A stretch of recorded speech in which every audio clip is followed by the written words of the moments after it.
Recently, we've had some potential clients get in touch with us and open the discussion about the difference between either purchasing a property for investment and putting a long-term tenant in there versus Airbnb.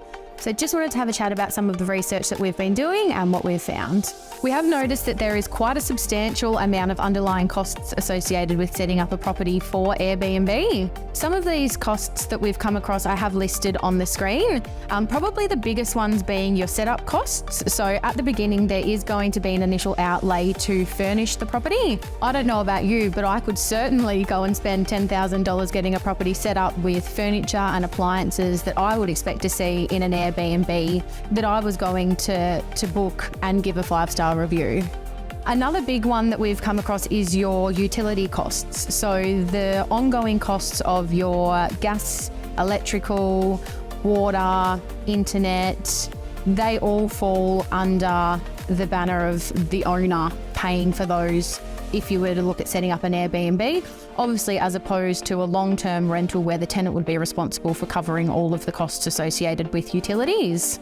There's also the ongoing costs of having the property cleaned each time your Airbnb guests leave the property. Also obviously linen, snacks, games or activities for kids, the costs to organise to set up the key lockbox or your electronic keypad facilities as well that you need to take into account.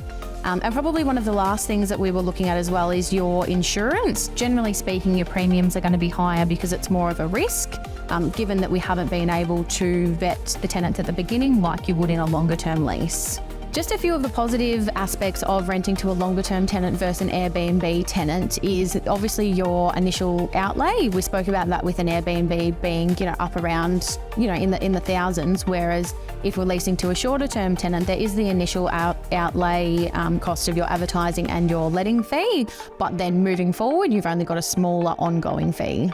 Also, the risk to you as a landlord is less because we've gone through quite a thorough application process. We've vetted the tenant all the way through from the beginning of the tenancy, and once you've done that once, that's your tenant that you've got set in the property for a particular period of time, as opposed to obviously Airbnb, where it's a revolving door of different people that are coming through the property each week.